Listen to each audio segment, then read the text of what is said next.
Welcome to the neighborhood, Hapi Hood the podcast, where we deliver meaningful content to grow your faith, well-being, and leadership skills. Hey neighbor, I'm your favorite neighbor, Jay Murray, lifestyle coach, inspiring others to develop self-worth through leadership applications that will enable them to live in purpose. Hapi Hood the podcast. Finish Message. what you started.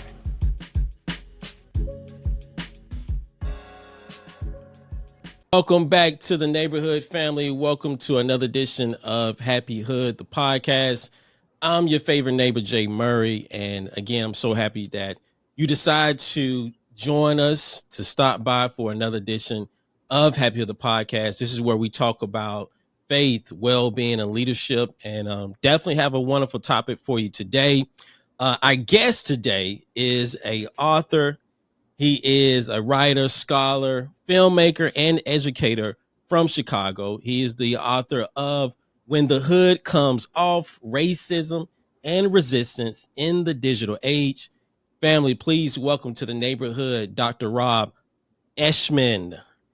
Yes, sir. I appreciate you having me on the show. Yes, sir. Yes, sir. So, Rob, as I was kind of preparing for this, and family, we'll definitely highlight the book here. We'll put all the links in the podcast show notes. So definitely go support that, the purchase of the book. So Rob, I guess anytime I'm interviewing authors, I always want to start with, like, what was the catalyst to writing this book? But even before we started there, Rob, like, tell us a little bit about yourself. You know, you growing up from Chicago, in which if you just watch the news, you was like somebody growing up in Chicago, like, oh man, you ain't gang banging, you made it out. You know what I'm saying? You know, like those type of images that kind of comes to your head if you don't know no better, or if you never been or never knew anyone from Chicago. But tell us a little bit about your background, because I think that's really going to help us kind of thread the needle and just provide that context for the book as well. Yeah, man. Born and raised in Chicago. I'm from the East, a neighborhood called East Rogers Park. We used to call it the North Pole. It was a neighborhood that when I was growing up there, it was majority Black and Latinx. I'm a Chicago Public Schools graduate. I hooped all through high school, hooped a little bit in college too. And so I think that basketball is a big part of my upbringing. And really, it's kind of one of the ways that I saw all the different corners of the city is on the bus to away games. Mm-hmm. I got my PhD from University of Chicago, 2017. So kind of stayed in the city until I got my first job, where I was a professor at Boston University for 4 years before moving to Columbia a couple of years ago. So yeah, man, I think I grew up. Not taking school very seriously. I think things came easy for me, and I was more interested in playing ball than I was in doing my work. But I always read a lot, and I think that is something that I, without realizing that I was engaging in a lot of thinking and critical thinking just from having reading as a hobby, man. So that's a little bit about who I am now. I'm a professor at Columbia. I got 3 kids. I'm a divorced dad. I co-parent. And so, as we talk about these things I'm researching with the online tech, I'm also navigating those things as a parent with my kids and them sometimes knowing a little bit more about the space than I do too, and continuing to surprise me. So that, that's where I'm at with that. You want me to go straight into the catalyst here? Yeah. I guess, kind of, even before we do that, like, was you a Bulls fan, or, a Jordan fan? Or, of course. Oh, of course. Oh, yeah, of course. It's impossible to not be. I will say that I changed a little bit when the team got blown up in '98, and Jordan, I think about it as him kind of being forced into retirement by management, deciding not to continue to pay for the squad to stay together. Because I think we always felt like they may have got 5 or 6 in a row, right? If the team had stayed together. And I think that that scarred me, and I stopped following teams, right? Like that made me Wow. less of a Bulls fan. I was like, look, I was an MJ fan, I was a Bulls fan, and I Yeah. stopped being right. Like I'll root Chicago versus somebody else just because. But for Yeah. the most part now, like no, I have players that I Yeah. like, and I follow players, and I have no shame in that, because in my mind, the billionaires who own these teams don't always care whether they win or lose, and that hurts. Nah. And so I rather, like I was an AI fan, Mm-hmm. Kobe fan. I'm a big LeBron fan now, and there's no shame in that. I want to see LeBron get some more rings so that we can. I feel like if he gets six, then people are going to have that conversation about Yeah. MJ. Yeah. So Yeah. lots of folks that I follow now, but it's less about one team. And it's more about whose game I like. Totally appreciative Yeah. of appreciating of the game. Um, as I think about the book, and again, and I know we did this, we talked about it from just us kind of doing the pre-screening, but I'm curious, like even as you think about the catalyst and you think about how you was raised, like was any of those things contributing to what you are doing now? Like what brought you to the idea of, hey, I want to get my PhD from Chicago? You Mm. know, like what was it? Was you inspired by mentors, teachers that look like you? Was it something else that kind of like that really got you on that path? That is a great question. The thing that I start with when I think about that is that my mother used to read my little sister and I books every night before bed, and it's funny, like she used to fall asleep, and we would be playing on the bed wrestling, and she would wake up and keep on reading. And I think that she really instilled in us a love for reading, which I think shows to this day. Like my little sister is an author too. She's written 5 children's books and has more on the horizon. So it's just something that I think that we have this shared love of reading and writing that comes from our mom, who also, every day after school, she used to take us and some friends of ours to Barnes and Noble, and we would do our homework in the bookstore. And before we came home, so we were never in the house doing homework. It was always we were out, Yeah. and then when you're done, we get to read whatever we want. So I think those are some early experiences that just kind of built into me a love for the written word that really I see as being central to what I do now as someone who writes and who is works doing research. Yeah. I say when I was in high school, man, I went to Northside Prep, which is a high school that is it's like a magnet high school. You have to get tested to get in. It was a brand new constructed building when I got there. Very well funded.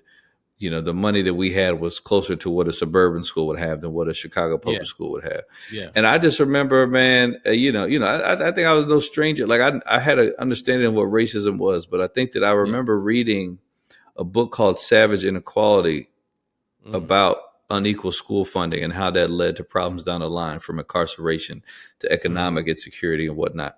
And it made me reflect on my time as a basketball player in Chicago, and how literally all the away games that I played varsity for 4 years in high school.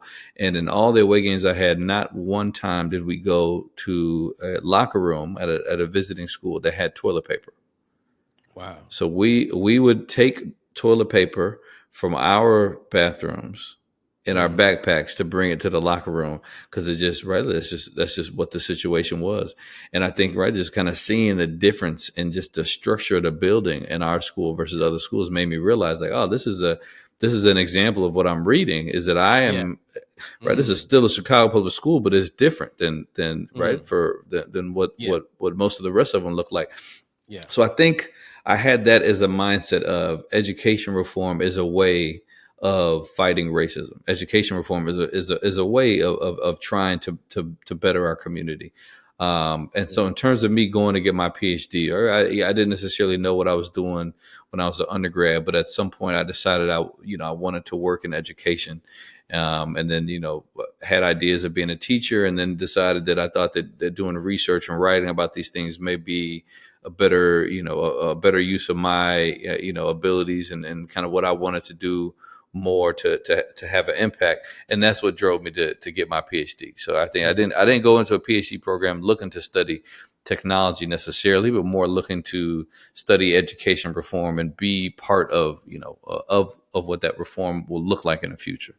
Yeah, yeah, that's totally good, man. Because like it was, I think it's really awesome, man. Especially at a young age when you can start draw those parallels to what you're reading and just those intersections of like, hold up, like when the light bulb goes off, you're like something different, you know. Those moments of like aha, as well as a little revelation, as well as just kind of like open yourself up to like the world, like, hey, this is how the world operates. This is economics, as I used to say and used to hear all the time, like the best teaching was outside the classroom. Hmm. When you can go and touch and feel, and I remember, even moments of that when I went to a class, I went to an AP class, and I'm like the only black person there, and I'm seeing how the teacher treats me compared to when he treats others that just in the Yeah. hallway, and it was like a contrast. It was like, and at times, sometimes I wasn't at first wasn't even thinking of it, but then I started to notice, oh, these implicit biases that you have, Hmm. and which you may not say though, oh, I'm not racist. Uh, you definitely, as I think about and reflect now, you definitely showcasing some characteristics, right, of certain things that you may have deep down in your heart. So kind of going into this book, again, you listen to Happy Hood the podcast. I guess Dr. Rob Eschman wrote the book When the Hood Comes Off. Like, what was the catalyst for writing this book? And really, like, what really drove you to, like, you know what, I want to take a deep dive in this and I want to write this, and it's almost like it's so purpose driven that I got to get this off my chest.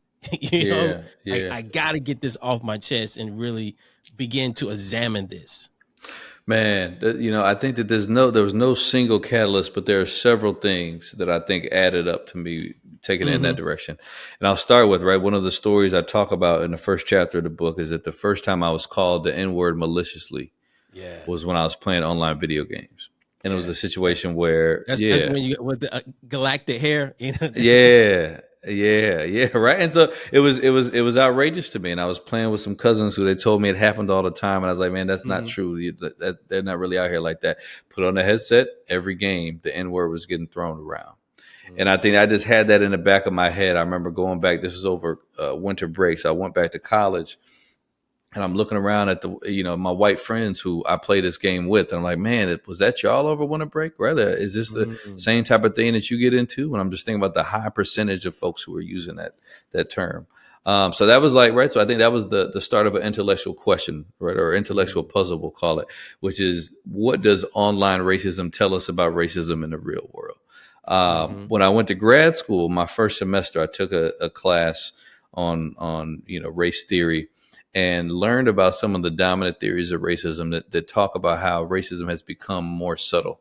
Expressions of racism no longer have to be driven by hate in the post-civil rights movement era or post-classic civil rights movement era, because right, like the laws are no longer explicitly racist. So people don't have to be explicitly racist in order to maintain racial boundaries or racial Mm-hmm. inequality. Right. Mm-hmm. And I remember reading about that. And I think that it teaches us a lot about how racism is structural and what that means. But I feel like, oh, this is in contradiction with my personal experiences online, from playing video games to seeing racist comments on YouTube and different places on social media or blogs. So it just led me to question, like, wait a second, I don't know if this is real. And what does it mean if this is right? Not if I don't know if it's real, don't know if that's universal. And what does it mean if there's another context, if you go online and the same rules don't apply? And so I think I had that question in the back of my head. And I didn't necessarily, this wasn't necessarily what I was doing for my dissertation at that point. Mm-hmm. But I had this question in the back of my head, like how would I study this contradiction? And I began Mm-hmm. the study when there was a campus-based website that popped up that allowed students to post anonymous comments on this webpage, but the comments had to come from students. You had to have that .edu email address you're submitting to a moderator who then anonymizes the comments. And so what happened was you have this website where people are posting, horribly racist things, but instead of being someone who says, "Oh, this is someone," right? Like, if we think about folks who are online, we've all seen racism before, but we think about that as being that's them over there. That's a troll. This is a racist. They're not part of my community. They don't impact my life. It's just a little bit of Mm-hmm. ugliness if you scroll down too far after you read a news article. But in this Mm-hmm. situation, students on campus knew that the people who were behind these ugly racist comments were their friends. These are fellow classmates. And so this, to me, that this was a perfect case study to try and understand not just how does online communication change the way people express racism, but how does this change how folks of color are experiencing and understanding and responding to racism in the real world when they see these comments, right? But knowing it's from their community, does that change how they think? And so that's where the Mm-hmm. project started, was me going and trying to explore something that happened. Yeah. And really, I think at that time, most of the research around race online was all about data from online. Like, they're looking at forums Mm-hmm. and they're reporting this is what people write online. And for me, this study was unique. And then I'm saying, no, I want to talk to the people. I'm talking to someone face to face, and I want them to tell me about their experiences online and in person, and how they perceive the differences between their kind of racialized interactions in both spaces. Yeah. Yeah. Totally. Totally. I'm curious to know, like, as you was going down and examining and to your point, really, you know, peeling back the question and really going examining and really putting your researcher hat on. Was there anything that during those comments, like, did any of them really stood out to you, or what was it, the number of the quantity of the malicious comments, or was it just the way that they were saying it, the emotion that it tug at you, or it the emotion that it brought up in you? Was that really, that some things that really like took you, like, yo? Because I guess what I'm saying is, like, to have the emotional wherewithal to go down this road had to Mm. take some courage, man. You know what I'm saying? Like, it had to take some courage, as well as just some very, how can I be diligent to address this, knowing that I may ruffle some feathers. You know what I'm Ooh, saying? So, yeah, like yeah. like like your approach, like, was it ever, like, talk to us a little about, like, tactically, your approach in doing that, and just some of the thoughts that you had of how do I navigate this, and do I stay anonymous, or did you even broadcast that, hey, this is what I'm doing? No, yeah, yeah. No, I was open with what I was doing as I'm recruiting students. I would say, right. So there's several Hmm. several questions there. So first, are the things that stood out to me that hit me on an emotional level? And Yeah. yes, absolutely. And I think as someone who studies racism, it is unfortunate, right? That right, like it can be tough. It's heavy, right? And Hmm. not just studying racism. When you study inequality and you Yeah. understand the effects of racism, when you right when you're looking right, when you work with marginalized communities and you see the hurt that is caused by Yeah. Yeah. oppression and greed and Yeah. hatred, Yeah. yeah, Yeah. it definitely takes a toll, man. Hmm. And I think that right, like, I spend a lot of time working in public schools, and that right, that's emotionally heavy work when there's Yeah. a limit to how much you can do. You got to go Yeah. home at the end of the day. So yes, there was. I would say that one of the quotes from this website that I'm talking about that stood Hmm. out to me the most was someone saying, "Has anyone noticed that there's a lot more black people in the library now, and they're loud and they're using slang? And if I wanted to hear people talk like that, I would go to the ghetto." And that right, and I think that's hit me because I remember my first year of college. I took ancient Greek, And, this is as someone who never really had to work hard in school. That was the first class that had me in the library like that, where I'm Yeah, spending 4 to 6 hours at a time. yeah, Because just in order to get this homework done, that took a lot of time, more time than my other hmm classes usually took. And I just remember thinking like, man, if I had had a message like that, where someone telling me that I'm not welcome in the library, how would I have been successful? Because I think yeah, I didn't have very much discipline. If I'm in the dorms, I'm asleep, I'm kicking it. All right, I'm not doing my work in the dorms. I'm someone that I had to get out the dorm in order to do work. yeah, And if I can't go to the library to do work, where can I go where there's no temptation for me to hang out? There's no place. hmm I don't know if I would make it if I couldn't get yeah, into the library. So I'm just thinking about the way this type of a message would make Black folks feel uncomfortable sharing public spaces, using university resources that are there for them to succeed. And that, for me, yeah, right, that is a tangible negative effect of this racist comment, is that it can make Black folks feel like they are not welcome on campus spaces, which can have a real legitimate impact on their hmm performance. And so I yeah, think that is something that stood out to me. There are a lot of ugly, hateful comments, but then that's one to me that really illustrates, like, this is not just some random racism on a YouTube site with someone caught saying, "Oh, Black people are monkeys." And right, I feel like we see those messages enough that we got to be able to roll hmm our eyes and ignore yeah, them and pretend like we yeah, didn't see yeah, them. But how do you ignore someone when it's like, oh, were they listening to me and my friend as we, got a coffee, yeah, and we're taking a break? yeah, Is that who they're talking? Were they talking yeah, about me?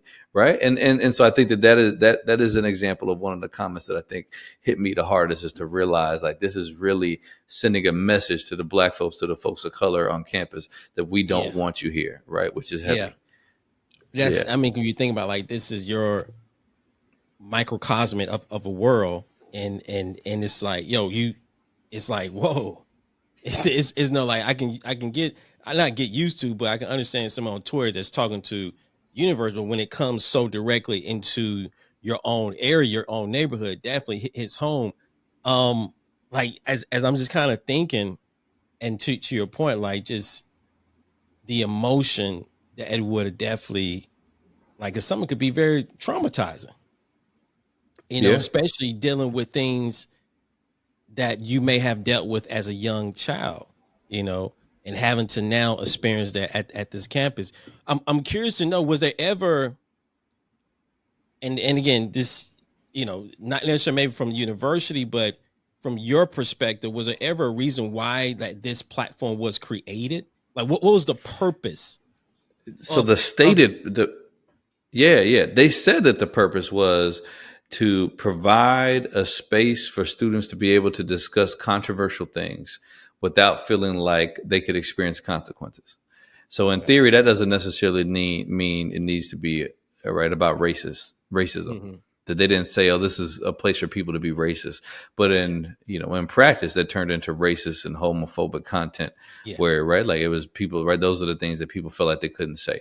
Did you yeah. you had other examples? There were people who talked about things or made confessions that they would Hmm. not, right, that had nothing to do with race. So that Yeah. racist comments weren't the only thing on the site, but that Hmm. that is what the site was known for. When you Yeah. talk to students about, hey, do you remember this website? Yeah. Yeah. When you think about it, because it's, I mean, in family, I'm processing this as I talk to Rob, because it's a very thought provoking. Um, Racism always has been one of those things that's always thought provoking, right? It's always at the edge of our seat, where, sometimes when people just say we can't talk about politics at work, or things like that, is one of those topics, right? And when you think about our current day, and when you think about just how digital the social media has played such a big part of, to your point, continue to push racism, that it still exists, that is not that, hey, we're colorblind, and no, racism still exists out there, you know and when you talk to the reader that's reading this book, like, what are certain things you want them to draw out of it? Man, that's a great question. I would say there are two big ideas that I will want people to take home. So one is I want to uncover the ways that racism has been hiding. Like, so when you're talking about people not knowing how big of a deal racism is, I think there's lots of folks who underestimate the power that racism still has over our lives and who think that this is a problem that was solved a long time ago. And I think that one thing that happens online and with technology is that people are able to unmask racism and to get racism to show its face. And that's what I mean when I say when the hood comes off, is that racism is no longer able to hide behind subtlety when you got a video online that is showing, oh, this is the cop with the foot on his neck, and then you have white folks being like, man, this actually happens, and then you have black folks who are like, yes, and this is right, like, and let me tell you some other stories that didn't make the news about this happening, right? And I think that this exposes racism and it makes folks come to terms with the fact that we live in a racist society. So now what's next? And I think that's part two of what I want folks to take home is resistance. Is that the second half of the book is right. This book is not just about racism online. It's about how people react to racism online. And using digital tools, folks are feeling much more comfortable clapping back at racism than they do in face-to-face settings. That there are a lot of things that make it more comfortable and easier for us to challenge racism. And right, the power dynamics being a little bit different. Whereas you mentioned being the only, black person in your AP, classroom, right? If something about black folks comes up, people are looking at you like, oh, does Jay got something to say? Online, you're never alone like that. That there's a community of folks who are ready to respond and to challenge racism and challenge problematic ideas when they come up. And I think that is the message of the book, right? I think I deal with some heavy things, but I believe that the message is ultimately hopeful, because as racism is continued to be exposed in online spaces, I think that gives us a better makes it easier for us to identify and to fight against racism, that we're able to point out racism to more people to get them on board. Now, of course, lots of folks of color, lots of activists, lots of educators already knew what racism looks like, even when it's hiding. And I think that online we're given evidence to point other people to recruit them to the side of we're gonna keep on fighting, that this struggle against racism is not over, and we want you to be on our side and to help us as we as we figure out how to move forward. Yeah, it's wow. As you just talking to so many other things I want to get into. Again, family, Happy Hood the podcast. We're talking to Dr. Rob Eschman, the author of When the Hood Comes Off. One thing as I'm kind of thinking about it and just kind of dissecting this, it's like as I think about it, on two ends, right?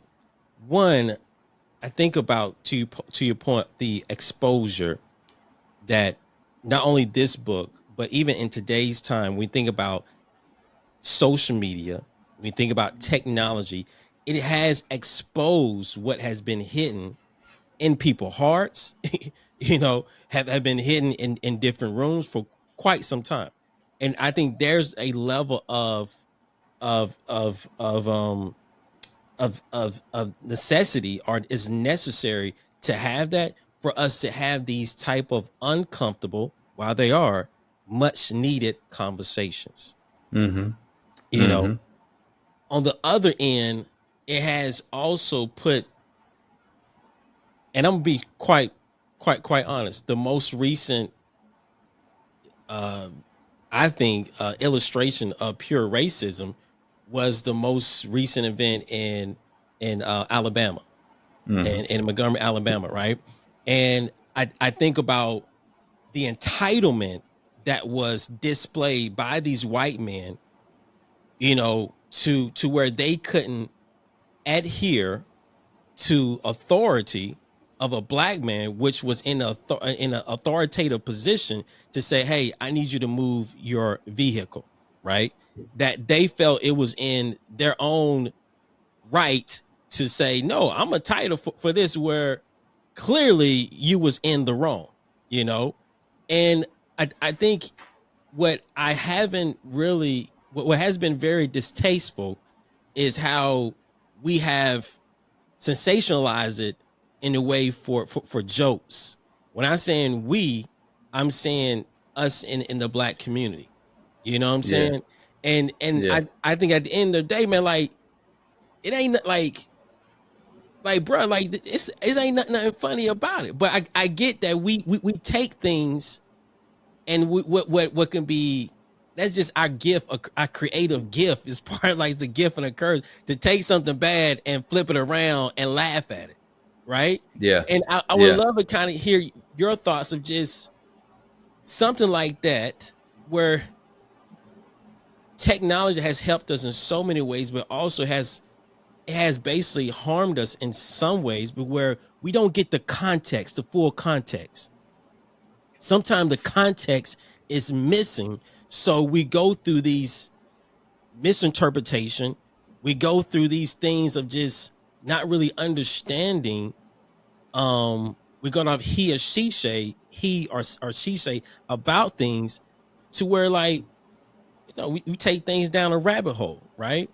Um, Yeah. and I guess my question, when you think about technology, you think about the awareness, like when you think about that event there, what is certain things that really stood out to you when you think about how this is in racism in the digital age?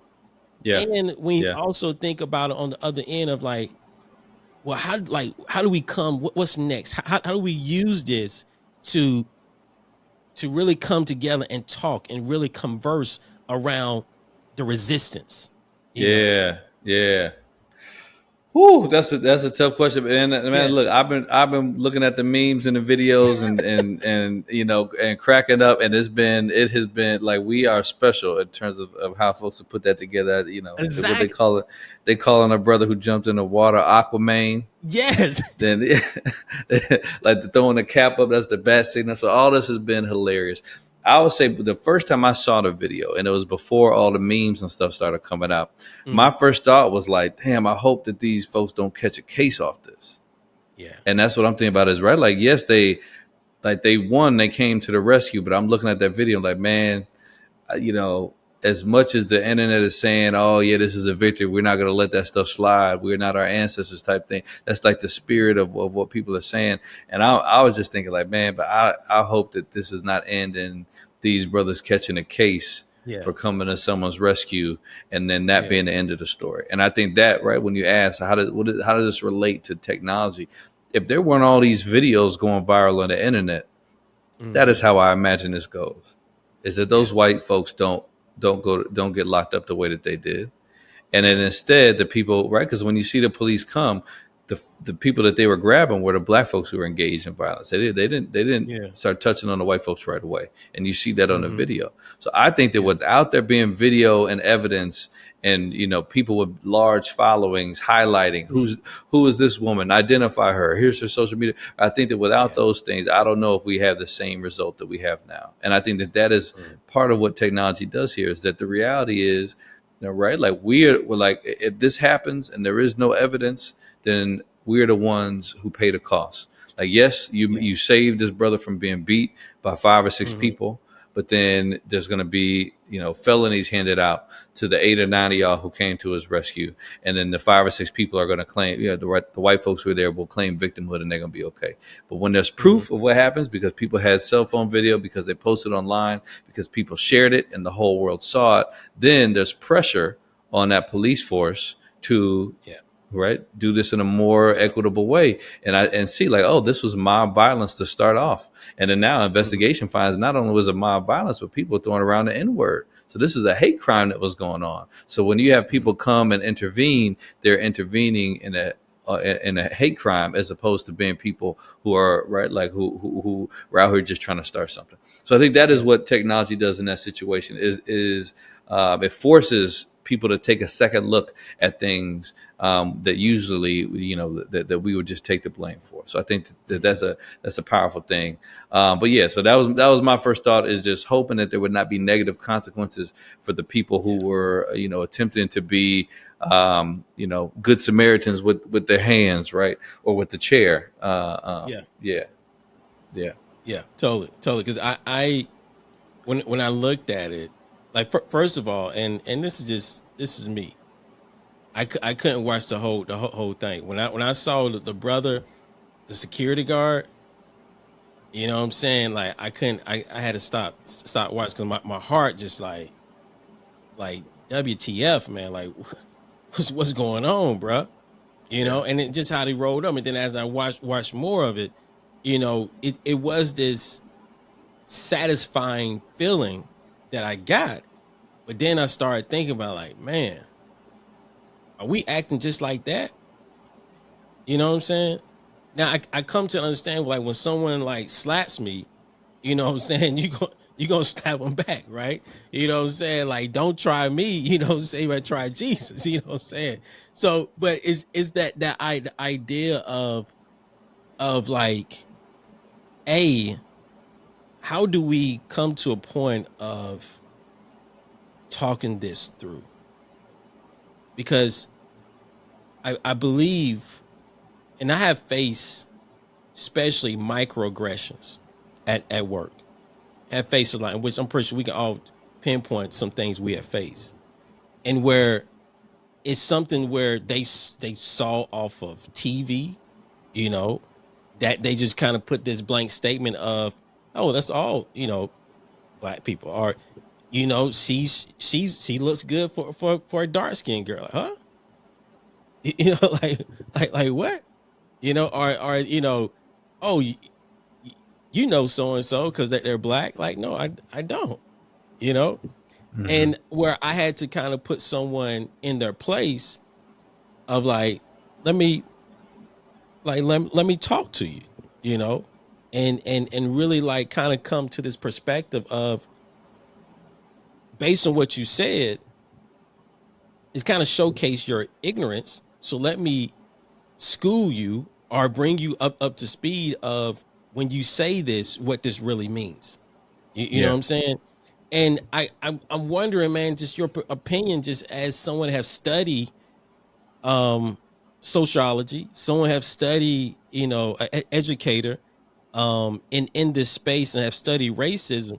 Do you feel like we'll ever get a point, man, where we can just sit down and just like, let's talk? You know what I'm saying? Let's like think about how can we really come to not necessarily understanding, but like, just why do you feel like you're entitled? You know, or come to the terms of, yo, racism still exists. This is how I'm feeling, right? You know what I'm saying? Like, how do we, from your perspective and just being optimistic, how do you think we get there, man? Or And will we ever get there? yeah, that's a great question because right, in order to talk, you got to have someone who's willing to sit down with you, Yeah. and they're not always willing to sit down with us. And I think that there's different levels of this, right? So we're talking about microaggressions. Microaggressions can come from someone who is right. It can be unintentional. Yeah. It can be someone who they didn't realize that they caused harm. So when you tell them, Mhm. "Hey, this hurt me," their response is going to be horror. Like, "I'm so sorry. I didn't mean to do that. I didn't realize Yeah. I was doing that. I apologize." Right. So I think that Mhm. there are folks who are ready to have a conversation. There are other folks who are not ready to have a conversation, and right that the microaggression is there. They're right. That this is intentional for them. That they want you to Mhm. feel less than. They want you to feel Yeah. uncomfortable. And so right, and those folks may not always be ready to have a conversation. Yeah. I think that right, like one of the things that I talk about in the book um, is I talk about right with microaggressions. The most common way research says to respond to microaggressions is to not respond. That most of the time we are not having a conversation about it. People are Yeah. unsure. Was that really about race, or is this person just a jerk? I don't know. Let me not say anything. Mhm. Right? Like you don't want to be labeled the sensitive friend, or being too militant for the people to joke about around you and think you'll Yeah. lose friendships. You don't want to offend your boss, right? You don't want Mhm. to lose your job. It may happen too fast for you to think of the right thing to say, and now the moment is over. You can't say anything. But online, that's very different. And in chapter 6 of When the Hood Comes Off, I talk about what are the things that change how people can respond to racism through online communication, and show right like what that actually looks like. So I had a Mhm. student tell me about a situation where someone made fun of him for using slang, and he stood up for himself, and the person just walked away. They were not willing to, like you say, have a conversation. Engage. So Yeah. what did he do? He posted about the incident online. And then now they started a discussion with hundreds of, over 100 posts over the next week or 100 comments, excuse me, over the next week of people engaging in a discussion about slang and race and racism. And so now this went from being an incident in person that no one was willing to have a conversation about to bringing it online. And now you have a community getting engaged and multiple people learning and growing from that conversation. And so I think that is the power of social media and online communication, is to build community that does not is not limited by distance, how far away you are from someone, by time. It's not just the people who are there with you in that moment, the other witnesses. You have a limitless number of witnesses online who can come and be with you as you share this experience. You can take your time to respond and think it through, write it out the way you want to write it out, send it to a friend to ask if it is coming across the right way, or is it right? Is it a little bit too much? Do I need to pull back? Right? These are questions we can ask. And I think that is what as part of what I explore, is how, folks feel more empowered to resist and challenge racism, or to have conversations online than they do in person. And then I also say that the part of my kind of the work that I've been doing since I finished the book, is that we're finishing up now a film called Choose Your Own Resistance, and this is a film that was shot in 360 degrees to be used in VR, virtual reality headsets, that explores. Yeah, man, I'm really excited about it. It's looking good. The different ways of responding to racial microaggressions. And the purpose of this is to start conversations. How is it, right? Like, what are the barriers to us speaking out when we see something happening? And how can we overcome those barriers? And I think that is something that this is a lesson that I am taking from the findings in the book, of the people feel empowered when they see someone else step up and challenge racism. And I want to know more about how can we, make that the norm in person too, where we stop allowing racism and microaggressions to go unchecked and unchallenged in ways that makes it seem like it's normal, when it's not. It's a problem every time it happens. And if we don't point out the problem, then the folks who are engaging in those behaviors won't know necessarily what they're doing is wrong. Yeah, it's so true, man. Because I think, we have like committees, diversity, equity, and inclusion. While those things have, during the George Floyd moments, like, I know for my place of employment, they showed up, right? They showed up. We had conversations. We engaged with it. But I am at the point where I am sick and tired of diversity, equity, inclusion becoming an event instead of a practice. And where we can't always just do it when certain things happen. Like I would have loved to have seen, and I know, again, I'm not saying that waiting on people to speak about it, but I was waiting for individuals at my job that don't look like me to speak about it, right? Would have said certain things, or to like, did you see this? Like what? And again, just, it was so viral that I saw it on Good Morning America and some other platforms that I wonder what their thoughts were. Yeah.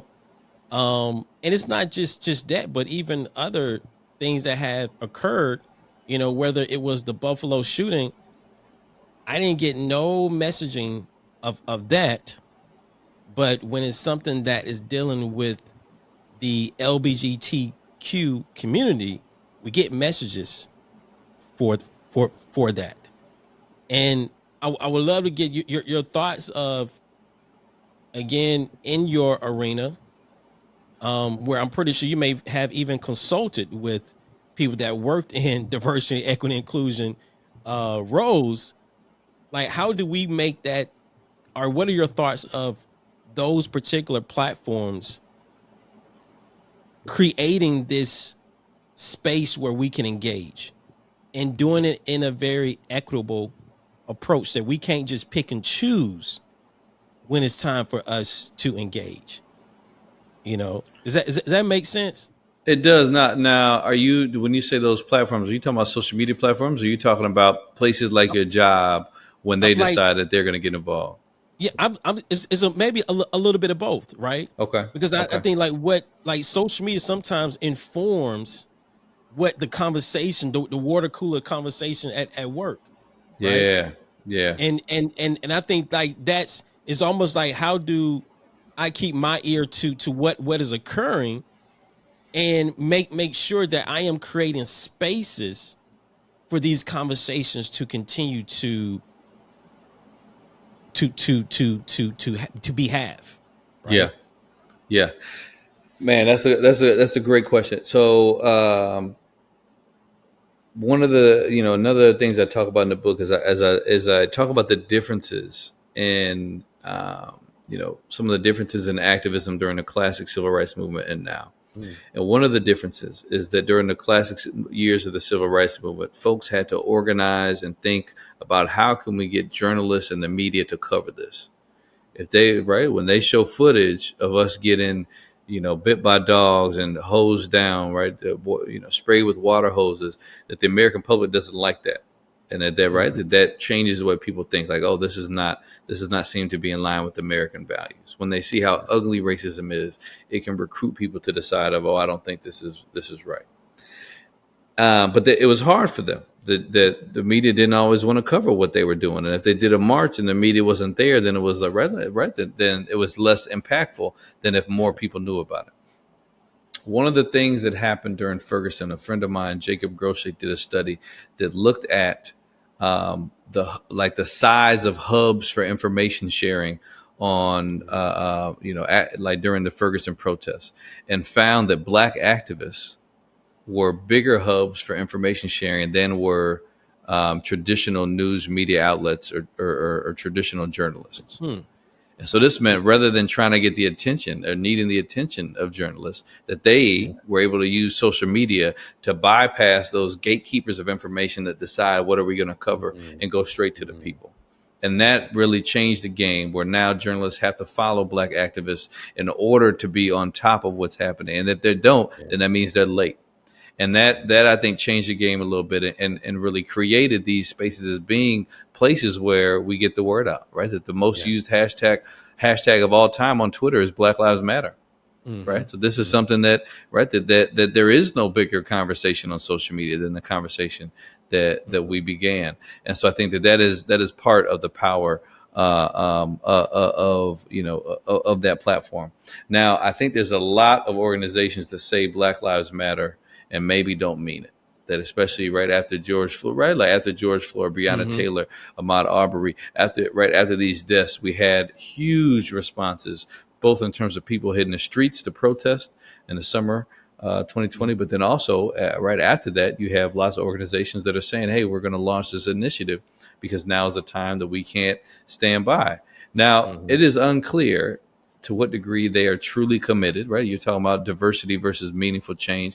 It is unclear to what degree that this is just some DEI, with the new name, or if it is showing like another level of commitment and involvement. And I think that, like the years following have been times for different organizations to show and prove, like, oh, you know what, this is no longer trending the way that it was, but we remain committed to being an organization that behaves in this way. So, I think that we are, through these online platforms, we are pushing the conversation. We are changing the language that people use to describe racism in the U.S. We are really elevating the national consciousness and bringing racism to the national to national attention.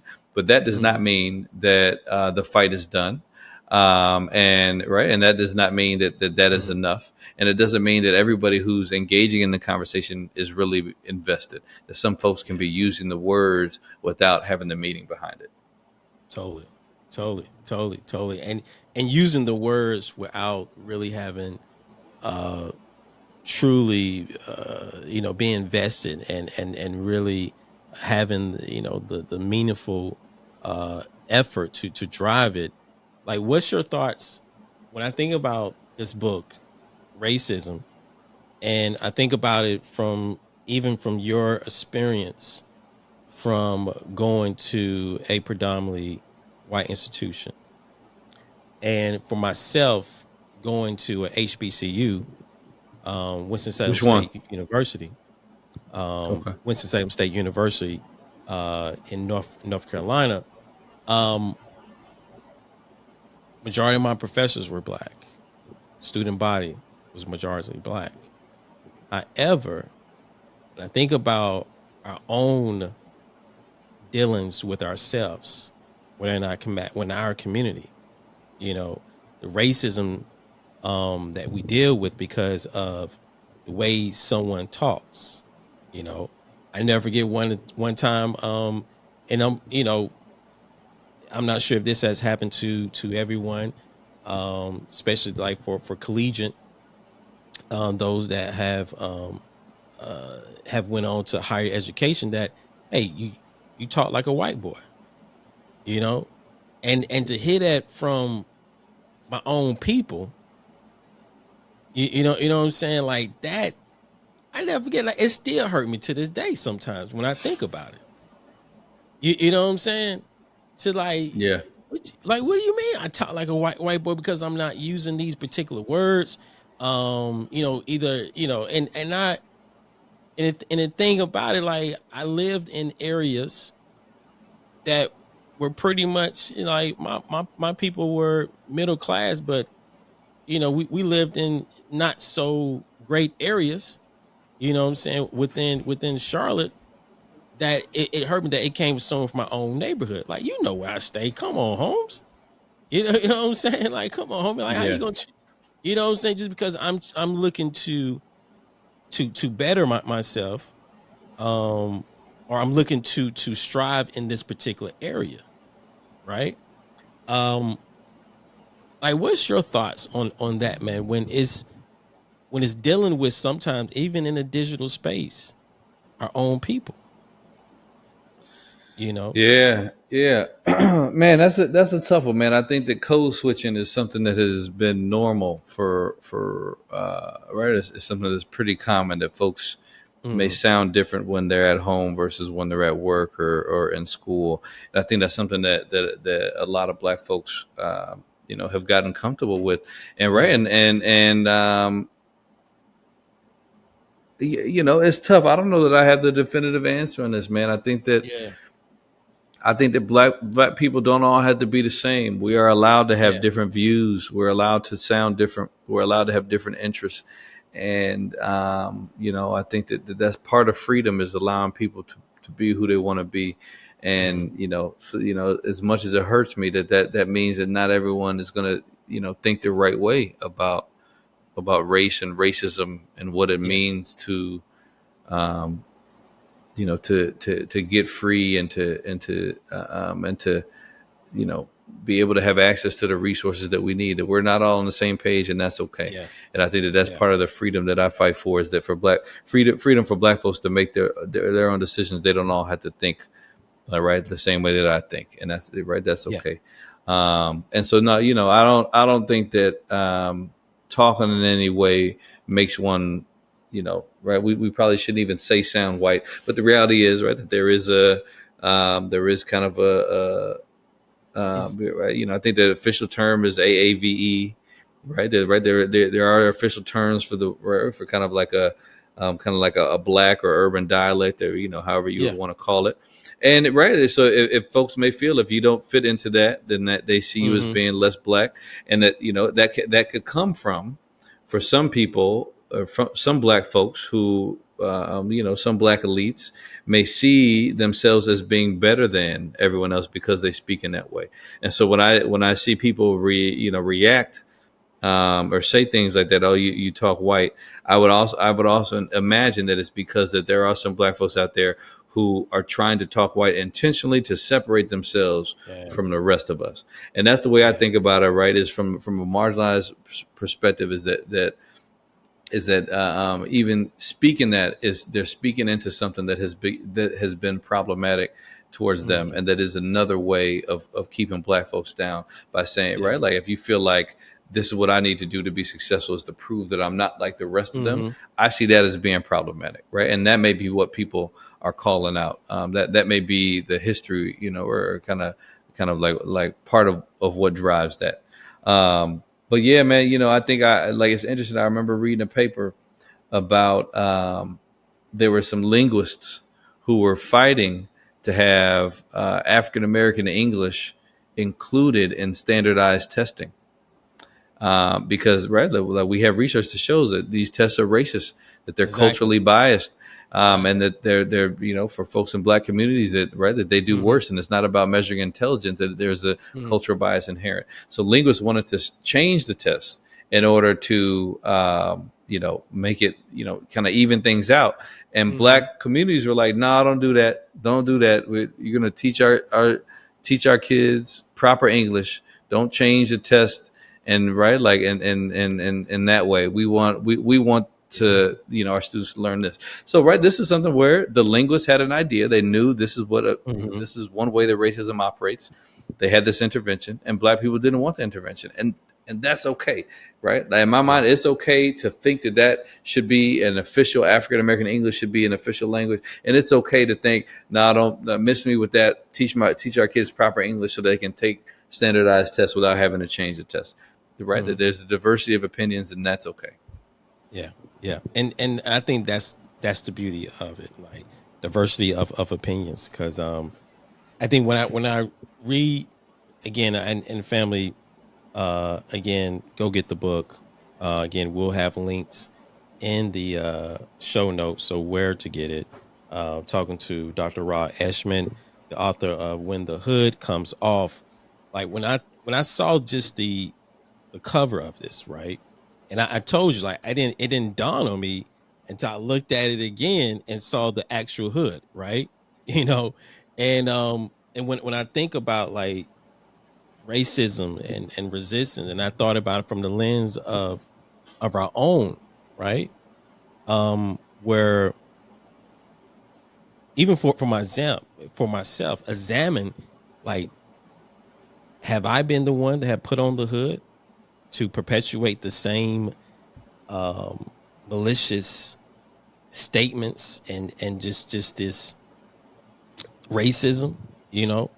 Have I been on the receiving end of someone, even that looks like me, that may not, either through intentionally and unintentionally, perpetuating these same narratives, right? And I think for this book, just I haven't even read the whole thing, just getting into it, I think it's just a wonderful way for us to reflect on the current state of racism.